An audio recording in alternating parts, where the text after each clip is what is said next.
is what they don't want to play, what they didn't practice, but it has very little to do with where the other team excels or shows a weakness. Well, as we move into Infernal Shrine, thinking about the draft, I think one thing we definitely have to contest is the Hanzo today. Now, of course, Hanzo's always in a lot of our drafts already, but last week, one of the main reasons why Zealots were able to earn some victories were massive Dragon Arrows from Chris, landing 3 to 4 stuns on Fnatic. The one on Tuma and Spider Queen is one that comes to mind for me.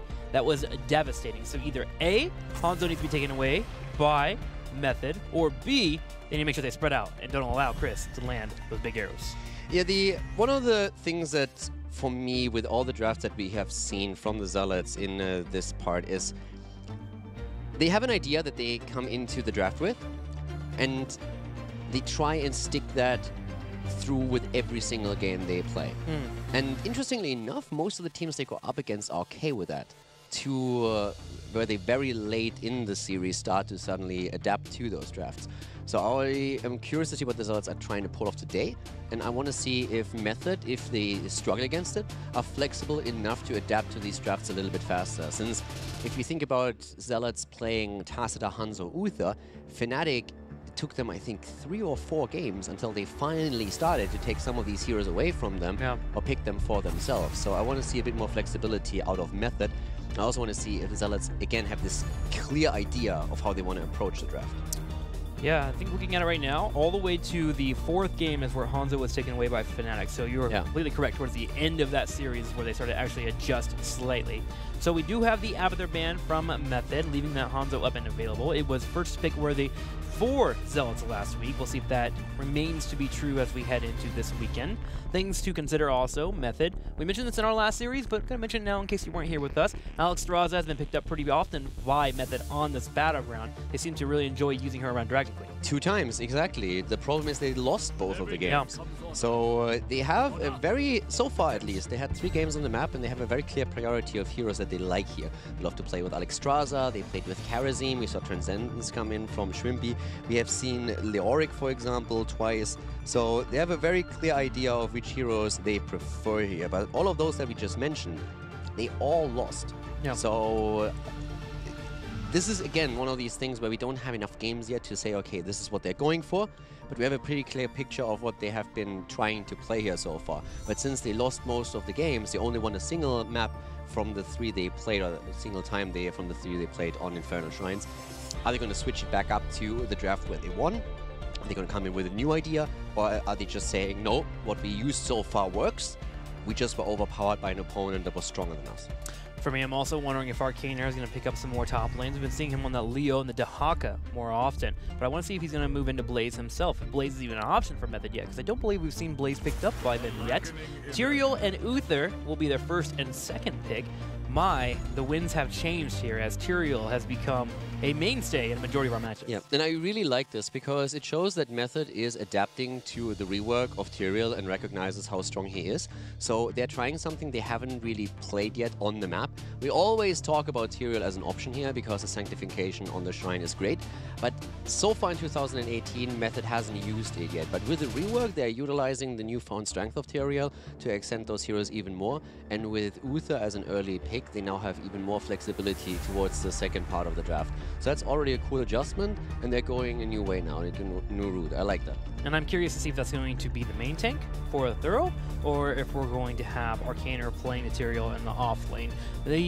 I am going to go full Baby Rage if a Thero is not playing Tyrael. Okay, why are you going to go full Baby Rage? It's his key hero. It's the one hero where he got more or less, I don't want to say famous, but where at the first BlizzCon when they are playing, everybody started to ban out Tyrael because we had Aethero just botting everyone on the heroes. Will your Baby Rage be tampered, though, if we get Diablo instead? No. No? Not even a little bit? No. Wow. Man, you've got the voice going. A little high-pitched there. No. I know. All right, well, I don't want to hear any Baby Rage. Hey, So I'm going full cosplay here, okay? I need a little bit of that. Okay, so we got Tassadar and Greymane picked up. As we go into the 3rd and 4th pickup, this is where we'll find out whether or not Kaldor will Baby Rage and shed tears all over our desk, or if we'll have a different mix-up as a possible warrior / top lane should get picked up. I'm pretty sure Twitch chat is with me here, as at least all of those guys that have been around for a long time and remember those times. Okay, well, I'm ready to be surprised. I want to see the Tyrael play. The question is, do we get that Law and Order, or do we get that Holy Ground at 13, or if that's a Breeze thing, or is that an EU meta thing? That's where my eyes are right now. No, I can absolutely understand that. With the draft, I mean, as we're continuing with it, the Tacita ban is also pretty cool because Uther was already picked away. So Method looked at the way that Zealots were playing against Fnatic and they said, okay, maybe you're going to change your strategy anyways, but we are not going to give you the picks that you used for your recent victory. So they picked Uther away from the start. They still see Hanzo and then they say, well, we are going to take Tacita away as well. And I like a lot of what I'm seeing right now. There's so much cool stuff to talk about here. Malthael, first of all. Thank God we have him a bit more. He was banned oftentimes on the second slot in Europe. He's played a lot more when you look at North America, when you look at Korea. But in Europe, on most of the maps where he's strong, he's immediately banned out on the second spot. Not the case in this game, as the Zealots prioritized Greymane over the Malthael ban. And with Uther already on their side, they immediately choose Malthael. And we have seen several Malthael games on Infernal Shrines. Noteworthy are especially the games that Trick played here, where they had Malthael with an Uther combo and then two squishy backliners that had so much space to work with because the opponent needed to focus their attention on Malthael himself. And with that, we also have Tychus, who is very underplayed, I would say, in Europe, but especially with Odin, has a fantastic tool that he can use to win the objective for his team. So are we expecting more damage later on in this draft, or was Tychus and Malthael going to be enough? Because if you think about Volskaya Foundry, too, that's when we saw that Nova gameplay. Because you want to get those squishy backlines at Malthael, demanding so much attention just allows for them to be effective. Diablo Medivh. Yeah, playing with ADRD there again. Okay, so Diablo Medivh being used next. That is definitely one where I could see Method try and react to that a bit more. I'm currently still thinking of what they could play. They have with Tychus a lot of damage. They could add another damage dealer. There's no problem with that. Malthael, on the other hand, is already a pretty big issue. Still going through a few things here. They could throw a mage into the mix here as well. Gul'dan would still work with this. You can still play Gul'dan in it. You need to be very careful with their positioning, but you already have more wave clear, and Horrify can say, if you are not caught by Medivh and his ult when Diablo is trying to set up the combo, Gul'dan can be the game changer if you just throw the Horrify out and hold it long enough. Yeah, I'm racking my brain here about other options that can happen, that you want to be able to have control over that portal. They don't have a lot of CC. Junkrat? Okay. Junkrat comes in here. That gives you some control, a decent amount of poke too, which makes it a bit harder for those Force of Wills from Medivh to be effective, because you simply just can't stop all that damage coming your way. And then you also have the picks possible, and the control over the portal when you drop down the little mine there. So, okay, good pick. I was thinking about Zarya for a second there, but Zarya is kind of far off in the competitive scene, but definitely still an option with that explosion zone. Yeah, Junkrat is still in this interesting spot where only Fnatic and Dignitas have won games with him. Method played him once. They lost the game back then. Overall, he is... Junkrat has an abysmal win rate in Europe. He is currently at a 30% win ratio with 10 games played. So Dignitas won 2 games with Junkrat. Fnatic won a single game. Everybody else lost. Every other team that even touched Junkrat lost the match, and it wasn't even really close. So they still believe in it. And they have, of course, also the players that can really pull this off. But right now, Junkrat could need a little bit more love because he doesn't really look too solid. He has a couple of really cool assets. And, of course, isolations with the mine that really helps just getting the displacement in. You have also the poke from a distance, which is really cool. And we're going to find out now if that's enough to win the objective, win the shrines, and then carry the game. Or, on the other hand, if we see the combo with Malfurion, Twilight Dream after the setup from Medivh into APOC, if that's going to be really the key aspect of the Zealots composition that can win the game for them. Yeah, I think that's where Junkrat will excel here. When that engage actually happens, if they're able to survive through that initial engage and they stop Diablo from walking away from the fight and maybe focus him down and pull him back in, that's where they get the kill if the portals aren't up. Let's go ahead and go into it here. Game number 1, Method taking on Zealots. And to the left side of the map, we have Method with Schwempy on Junkrat. Arcana currently playing the offlane now, of course, with Malthael. We have a Thero on Tyrael. Throwback to 2015. Curson on Uther and Nick on Tychus. On the right side, in the red, Zealots. Shad playing Malfurion, Chris on Hanzo, Mopsy on Diablo, ADRD back on his Medivh, Arthas with Zarmany. Now, when we're talking about Method, they have played 3 games on Infernal Shrines, and they lost 2 of those. So they only have a 33% win ratio, but they also picked the map twice.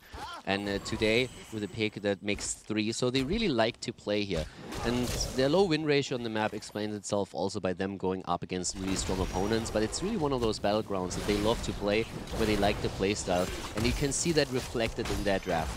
Tyrael and Malthael have huge value in any shrine fight, so that's what they're trying to do here, whereas Zealot, as we already explained, is really highly focusing on a leyline seal into Apocalypse, into the potential Malfurion Twilight Dream, and with that alone you can just blow up an entire team. So if they get a good combo, they will be deadly in this setup. Yeah, for me, I'm watching Medivh and Diablo because of those deadly combos that could come out, seeing if they portal coordination is together. If they are coordinated, that's where this combo is deadly. If they fall off a couple seconds here and there, though, that's where I can see some problems occurring for the Zealots, and that was something that we saw when we did have the one Medivh gameplay from them, I believe 2 weeks ago, is that they just weren't fully on the same page yet, something you have to work on, especially when you're playing with Medivh. Yeah. And I already talked a bit more about Tyrael in our earlier series here, but if you just tuned in, the one thing that is really important to note is that ever since Tyrael got his rework, this is the first weekend where he has the rework, so when we're looking at yesterday's games and compare the involvement that he had after the rework to how much he was involved in picks and bans, before the rework kicked in, he jumped from a 36% involvement rate up to a 76% involvement rate globally. That consists of Europe, North America, and Korea. So teams really, really like that rework, and he is making very quickly a statement from one of the main tanks that we currently have in the meta. It's mostly that level 13 that we've been keeping an eye on. We mentioned it in the draft. It's something that we'll be looking out for on that Tyrael. The level 1 is fantastic. The shield, especially here, it's so much extra sustain that you have with it, and it really helps your team. It allows you to get even more aggressive with these engagements. Tyrael is basically the perfect enabler. That's what he is. Movement speed, shields, he has displacements, and if he goes on 13, Forlorn Order for the cooler, actually more shields. Great isolation here, good reaction from ADRD to save himself, but a nice setup also from Junker. But yeah, Tyrael, perfect enabler. He's really the guy that's there for you. I can't believe ADRD actually lived there. Even the trap coming out, but it was just misplaced barely. The force of will stopping all the damage from allowing him to get picked off. ADRD sneaking away. But I still can't believe this trap was just slightly off there for Schwimpy. If not, I could have seen Medivh picked off. Yeah, it was a great reaction by him. He really reacted well and very quickly to it. I also loved the way that Schwimpy set him up here. That was well done. But yeah, both sides had a really cool moment there. Well, now it's time about the shrines to be popped up and ready for our teams. They are activating towards the north. Malthael will begin grabbing what he can on the shrines, with Tychus there hanging out. Zealots gonna hang out on the bottom, forcing Method to come back and respond. They'll be able to send Junkrat down here, which is pivotal for the defense, as he is one of the best wave clears you can get. Yeah, Malthael still busy up at the top, so Arcana getting a slight lead. And that's fantastic, as long as he pays attention that he doesn't get picked off. So he gets a small lead, 11 stacks. He's already working here a bit on damaging ADRD, but needs to be careful that Zamani is not chunking him down too hard. Zamani's actually doing a very good job with it. Gets a Death Call in, hits a quick Frostmourne as well. So that was well done here. And we are slowly seeing the rotations happening. Schwimpy is catching another wave at the bot lane. It's just how important, it's so important to catch all of the experience here. It's one of the things that Dignitas excels at. They never give up experience, and that's one of the reasons why they oftentimes set themselves so far ahead in XP even without getting kills. It's a delicate balance, that's for sure. Soaking 3 lanes, having one person near the objective, making sure not to get picked off, and that's what makes it so fun to watch competitive play. Watching the teams trying to do all those while also balancing their opponents and preventing them from getting the engages they want. So far, Method has earned a lead here. 19-6 on the Shrine phase. They are missing out slightly on experience, as Zealots have gotten a nice chunk, but if they're able to win the Punisher, they'll be able to offset that. Yeah, Method is still active with Schwimpy at the bot lane, but the setup that the Zealots have doesn't really work out for them. They're currently trying to get farther ahead by rotating with 3. Now they're actually going with 3 into the mid lane. That is a little bit better for them. They had just 2 heroes rotating between the mid and top, and that was not quite the best setup, but that move from opposite to the bot lane, where they also, to the mid lane, where they now got a tower, was worth it a bit more. They still lose out on the objective. They're not really too far ahead, so once this tower down here falls, and it does, they could even see a push for, well, maybe not the fort, but they should start get some serious damage onto it. So Method with an opportunity here to take the experience lead. Method has their Punisher jump in. They start to break down the gate so they can follow up if they need to. With 4 people being in the area. 5 now. Zealots are going to go ahead and force and engage on the backside. This makes Method back up, which allows them to come back in and deal with the Punisher. So easy defense for them, not too shabby. And as you mentioned, with that experience grabbed by Method, we're all tied up as we head to 10. And 10 is where things get better for Method. Sanctification, Odin coming online. It's always so fun to me when I see a Diablo that goes through a portal and he just got shut down by an Uther stun. Because I always picture, do you know that comic scene where you have just one guy come in with like a tiny little hammer and hit someone on the forehead and clunk? And that's the only thing? Do you know that? I mean, I can picture it in my head. You explained it pretty well. And that's how I always picture, you know, tiny old Uther, that Diablo comes through, the Lord of Terror, comes through the portal and tries to go for the engage. Uther turns on, clunk, and moves away, and the entire play is immediately interrupted by just one point click stun. Does that make Uther OP then? Is he stronger than Diablo? That's the question. I'm not sure if it makes him OP, but it sure makes it a funny scenario. That happens so many times, and every single time I see it, in my head immediately goes, clunk. All right, we need a new Carbot episode. There it is. There's the scene right there. Yeah, the Carbot Uther. Yes, there you go. Derpy little Carbot Uther coming in with the stun on Diablo. That's actually perfect. You know, like he jumps up and just hits him on the floor. Moves away. Entire play interrupted. 3 people rushing through the portal. Diablo's there. I got this. And Uther comes in and shuts it down. And speaking about being shut down, ADRD gets picked on the bottom side. Small portal coming in trying to save himself, but it was just not in time. Yep, and that also resets his Master's Touch. ADRD losing on the Master's Touch. That hurts. And Method, with a quick kill, goes quickly into the siege camp. They grab it, and that'll be pushing in the middle with the Shrine activating soon. They're happy with their 1 kill. Nice. Yeah, at nice 11 kill already. That was a good one as well. The first kill in the game, even. So now, of course, still waiting for the next Shrine, which is going to be in the mid lane. Already, Wimpy is playing with Junkrat here. They're doing really well. And as long as they are shutting down these engagements, it's going to be rough for Zealots to get this entire setup going. But again, the potential for a wombo that we have on the Zealots is insane. Leyline Seals, Apocalypse, I mean, even Hanzo with his ult, he can also capitalize on it as well. Yeah. So Furion can walk in. If they at any point get a 2, 3, 4 Leyline Seal, if that happens around the Shrine, that would be the dream. If then they coordinate the cooldowns well, I mean, you can basically just annihilate everyone. You just need to make sure that Tyrael is not able to get the Sanctification through. Yeah, if Tyrael gets that Sanctification on the Wombo combo, that becomes full bonker sauce. They're able to turn around the fight. Odin comes out, destroys anyone in the way, especially if more than 2 heroics get used for Zealots. So we'll keep an eye on a Thorough. Oh yeah, you would definitely trade up in cooldowns if you are able to get the Sanctification through. That's 2, 3 cooldowns dropped on the side of the red team, and 1 good Sanct could ruin all of that. So you need to keep your eye on Tyrael and make sure that you shut him down first. Yeah, so Zealots will try to be a bit layered with their Wombo combo. Maybe use a Dragon Zero to try and force out that Sanct, maybe fake and engage. It's all about trying to bait it out of Tyrael. But if a Thorough is composed and reads the situation well, he's the one that can be the playmaker here for Method. Shrine activating. Teams will be heading straight on over. It's an Arcane Punisher, second one of the game. Method already gets a lead. Yeah, and they are closing in on 13, so that's another problem for the Zealots. Diablo's on his way up to the mid lane now, so we're going to start and see ADRD looking for an opportunity to drop the Leyline Seal here to set it all up. Drops down now. Method's doing a really good job here of trying not to group too much. Diablo goes in. There's a portal to make sure Mopsio can get out of the fight. He does get out. Gets healed up by Shadow as well. But this allows them to create some space. They have now created space to move forward, and you see them grab the minions because of it. 27 have come out. Riptire is being used here, so far not getting too much value. Apoc just thrown out here. That didn't look good. Well, it was to follow up the Dragon Zero that missed. Yeah, didn't do too much here, and we have Shat low trying to play the portal game, and he's doing a good job at it. Shat actually gets out, and the Leyline Seal covering the retreat. That's right, 24 to 38. Zealots still, however, are in the lead when it comes to the Shrine, and they'll be able to get it. Sad thing is, though, Arthas falls, but Tyrael traded back here. Zealots getting a kill, Method getting one as well, but Zealots come out ahead as they get the Punisher. Yeah, good counter kill here, and that allows the 4 versus 4 push now. If they didn't kill Tyrael, there was a high opportunity that we wouldn't even have seen that. Law & Order, by the way, taken on 13, so really starting to become more of a European meta thing than only a choice that Breeze made.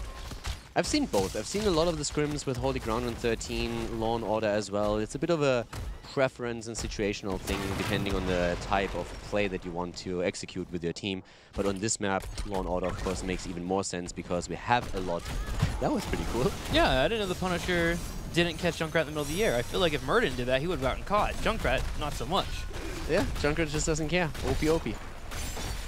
I hate Junkrat. There's two heroes that I don't like in Heroes of the Storm, Malthael and Junkrat. There's only two? There's only two, yeah. For the most part, I like do you know how many Overwatch heroes are in the game? Yeah, I don't mind them. It's just Junkrat, dude. When I get thrown into a team, to be honest, helps me. At this moment, I'm just memeing. Most of them I really don't care about either, but I am not the biggest fan of... The mobility just annoys me. It's just annoying. But there's a couple of heroes where I'm just like, ugh, I can deal without that. Junkrat is a nuisance, but I'm more not back engine Tracer. That's fair. We all have our tastes and preferences. I don't know. I like cherry pie. You like apple pie. You know, the life. That's how it is. I like both. Just give them both. Pie, it's pie. I mean, like, you can't go wrong with pie. I'm really sorry, but...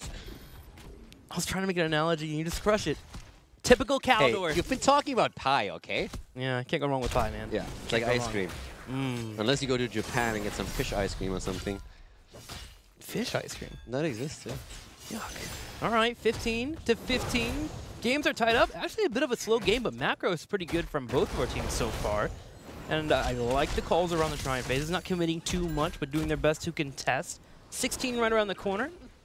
Big news for Uther, in particular, getting that Benediction. Inevitable End, by the way, is also going to be a massive tool for Malthael once that Zealots are going to try and set up these combos. That's really, really cool for him. They have the extra cleanse on Uther now too, and of course the Divine Shield, but they have a couple of unstoppables that they can always utilize whenever Zealots are trying to set up this combo.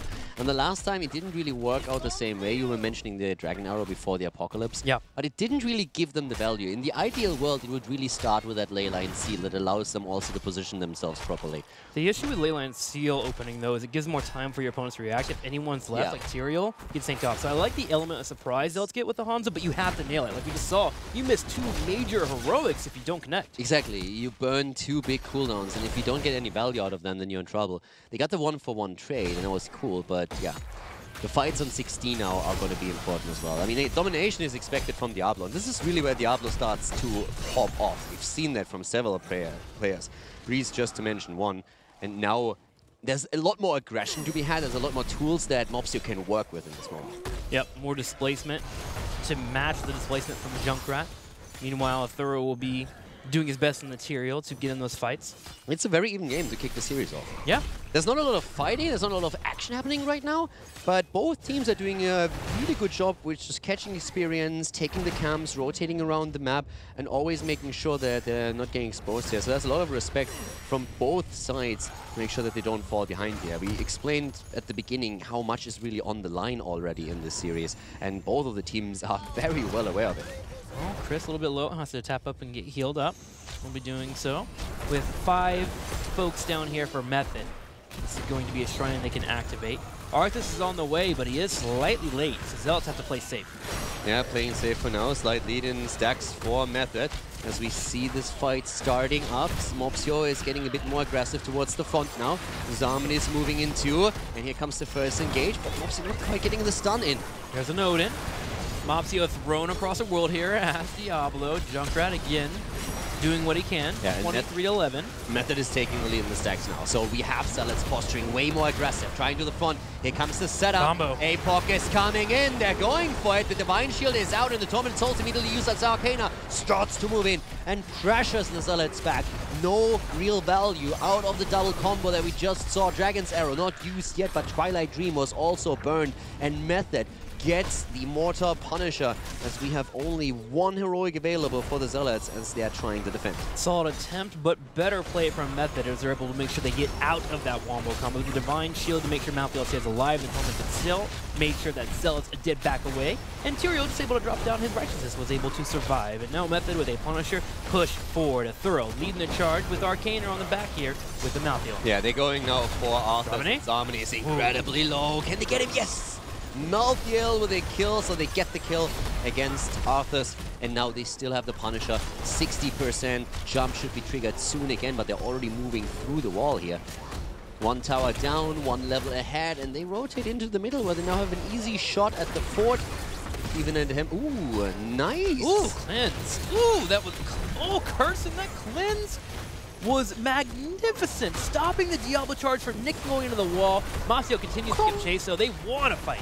Yeah, and also Junkrat, by the way, able to just push them back. Oh, and again, Schwimpy!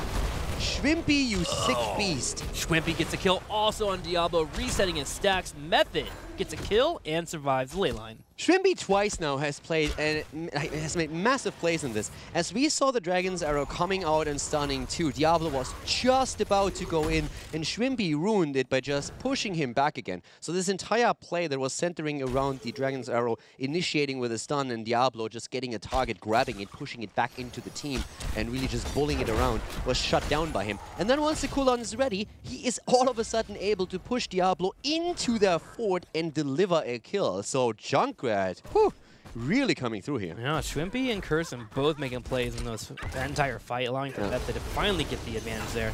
Zealots aren't done yet, though. They're still trying to force fights. Mafio's back, but remember, he's much lower on HP doing the reset. Arcaner goes in for the engage in the top right, chasing down this 4-man as Diablo's not here. Did you see how Arcaner was like, he didn't know for a moment who to attack. He was like, top, bottom, let's take this guy. And then he goes to Portal and escapes again. But yeah, Tormented Souls being used here, and Diablo running away on the left, as you said, thanks to his death and him losing the souls. He had way less HP, so it makes the life of Mopsio right now way harder than before. Method is playing a great game. 4 kills against 1, a level ahead, closing in on 20. If they get the kill against Diablo once again, that would be fantastic for them. And this is a difficult comp to play against, and they continue to fight. APOC has been used. There's portals, 4 Zealots to use. They will be able to escape a Method, sneaking on level 20, now a full level ahead.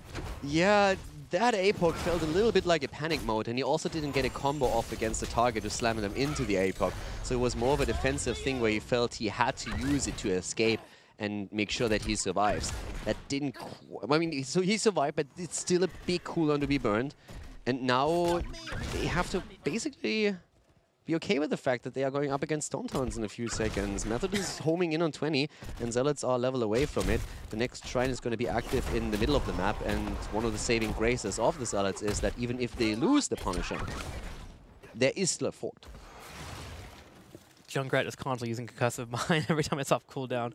Chasing that around. Okay, so 20. Popping up for Method. They're going to be able to grab this Merc Camp, and they could go for an evade if they would like, knowing 20 is right around the corner. Zealots, knowing this, are doing their best to take this option away from them. Let's see if Method will attempt to run over. With a ADRD on Medivh floating around them, though, it gets a little bit difficult to make the full aggressive play, so instead they're going to take structures. Yeah, they can still defend the top lane. I think if they take the top waves and maybe one at the bottom, they should get 20. So they should be able to fight for the Punisher. They can also let it go. Again, with a fort in the mid lane, they still have the option. It's another 10 seconds before the shrine gets active, so it's highly likely that Method is going to take it. If they get a 20-stack lead, they can always just drop big red button to confirm it and get the last few. Shrine clear. Wonderful for Method.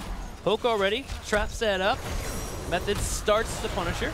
5-4, Zealot's actually still a few away here. Yeah, Shed is doing well with the Moonfire. Here comes the early Odin already. 20 is there for both sides now as we are starting to go in once again. Nick is firing away with a big red button in the back line. Mopsio once more with a charge. Does not get the domination off though. Mopsio is low, drops the portal and immediately moves out, and so does Arthas. Both of them are in a bit of trouble here. Odin just does too much. Here comes the APOC though, as we have Zealots starting to go in immediately with the silence, and they're trying to go for Arcana, but the Sanctification on the ground is disrupting the play. And the Divine Shield is still up and available. Malthael is able to survive through the initial brunt of the fight. 40 of the minions have been grabbed, and Method will now have another Punisher to their name. They'll have an Arcane heading in the middle. Yeah, Zealots are just struggling to get their kills. They are doing well in survivability, getting away out of these fights, even if it turns against them. But they're not really finding opportunities to kill anything. This is the biggest problem that they have. Sanctification was absolutely on point. Tyrael's shield is fantastic. And then we always have Uther delivering the Divine Shield, getting the quick cleanse out if it's needed. So it's a really rough time for Zealots to get anything done. They just don't get any momentum in these battles. Speaking of rough time, they have to deal with this Punisher pushing in. They do have 20, and they still have Medivh cheats. So the Wombo combo becomes a little bit easier to pull off. ADRD can find the angle he wants to go in. But Method, speaking of angles, they are coming straight for the keep here. Continues to get low while Roots are there for zoning. Yeah, Punisher is nearly down, and it might be an opportunity to start a fight, but as you said, they are already low, and this one is going to fall. Arrow comes in, but again, Junkrat just introducing that element of chaos into these fights, and Shrimpy is doing a great job with it. Has been doing that the entire game. They are taking down the keep, and with that, Zealots find themselves farther and farther behind in the game as we are closing in on 21 minutes. Luckily, it's only the keep in the middle lane, so not too bad for Zealots to manage. Should be able to have enough clear to handle that. The main issue is that if the next Punisher is on the south side, there is a keep exposed and low on health. Luckily for them, it has been revealed that the Punisher will be to the north. So Zealots should be able to defend if they lose one more Punisher, but it's starting to get to a situation where this wombo combo needs to work at some point. Yeah. I like the way they play around the portals, though. There's very cool coordination around the portal plays the entire time. Very quick moves into a lane, into a fort, and then they can always escape. That allows them to put extra pressure on the structures, and as long as they don't overstay their welcome, they always get free damage in. So that's pretty cool from their perspective. But you are right. They need to find an opportunity to get additional value out of that wombo, because once they start getting kills, I feel they are going to build up a lot of momentum in these situations. But it's always shut down. Maybe now. Nick is low, was a good Howling Blast from Zomni, setting it up, but they can't follow it up with a kill yet. Thorough plays the shield, and turns around and bats away Zomni, making it harder for him to continue the chase. Method is stopping every attempt from Zealots of pushing in and forcing a fight. I'll continue to try to do so, but with a Punisher now, what, in a few seconds going to be spawning up for our teams, that'll be the next point of contention. It's again on a shrine where we have both teams with a fort, so that is going to slow an eventual push down as well. If you think about it, we're actually pretty far along into this match. 22 minutes for Infernal Shrines is a lot. On Dragonshire, we are used to seeing games last a bit longer, and the same can be true for Towers of Doom as well. But by now, there's not really as much of a lead in this game as you would expect. You've been talking about how the mid-keep is the least important one, and that is definitely true. So right now, as long as Zealots have one good opportunity to get the combo, just one perfect combo, and the kills are right after, they can still turn this around. Yeah, well, Method hasn't been able to stop the attempts of Zealots. They haven't gotten too many kills themselves. It's only 4-1. That's very low, as you just mentioned, 22 minutes being in the game. 5 kills. Shows just how good both these teams are at preventing themselves from falling victim to their opponents. A Thorough gets grabbed. Yes. Over. Nopsio trying to make the play here. Okay, they're a little bit cautious. And again, Portal comes out. The entire time, ADRD just always allows the opportunity to move back, the option to disengage.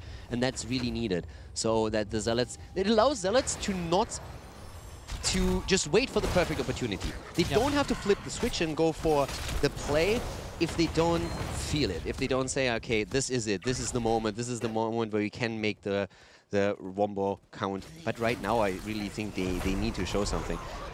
They could probably still defend against another Punisher, not lose the game here, but at some point, the Zealots need to get a few kills in, because so far they've been mainly reacting. Okay, Odin's been popped. Method's going to force a fight. Here it comes. Big red button. Chris able to survive there, thanks to the force of will. Not taking too much damage, but Zarman, on the other hand, getting shredded by Arcaner. Arcaner, in turn, takes arrows to the face. Yeah, and Zomni is already very low. Has not popped Army yet, so he still has his heroic. All of them are still holding it, trying to wait out Odin for as long as they can too. Mopsy is a bit low, but if they can just get one minion, and he's already aiming for it, and get the globe, that would be all that he needs to top himself up again. Playing that already. Mopsio, here they come, trying to go for the combo. Doesn't hit properly. They don't get the combo off. Sanctus on the ground. Zomni is already low, and we are seeing the Zealots pushed back again.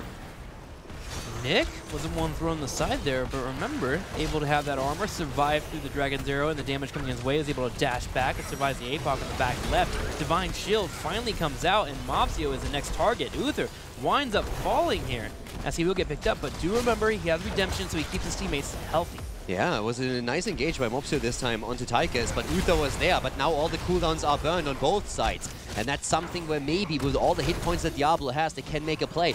Now for Diablo, the biggest problem is of course Tychus. He burns him down so much with the bigger they are. And that is also reflected in a lot of the damage. But here's Uther dying once again. Mopsio gets away, dashes out, and that is a chance. But the Zealots are losing the core. There's catapults on the core already, and they're currently down to 60%. And with 3 catapults, that's a ton of damage. They need someone to go back and quickly at that. They're down to 40%, and Interrupt is all that Method the needs right now. 30%, 27. Mopsio might actually fall here. He dies. To be honest, that's the best back that they have at this point. He's the one who now can defend the core, as it's on 22%. Definition of trade value there, but forced to continue to stay alive here for Method. They turn around. Nick is currently in the Odin form, working in what he can. Here comes the tire. Goes straight for Shad, but ADRD with the force of will keeps him alive. With it all said and done, the core falls down to 20% for Zealots, but Zealots, they want to get killed. Nice. There goes Nick. That was a cool one. That was Chris doing the damage with Hanzo. And that was actually really ballsy that they went this deep to make sure that they get the kill behind the fort, because they could have, at any point, moved back on the Shy and said, we're going to get the Punisher now. But they said, no, we need more kills. We need more kills. Go in. We need more kills. Stagger that death and make sure that they can't come back. But also Diablo just barely moving away. It was basically, at this point, it was Zealot saying, like, someone has to be back. And Mobster said, like, you know what, guys, I'm just going to suicide.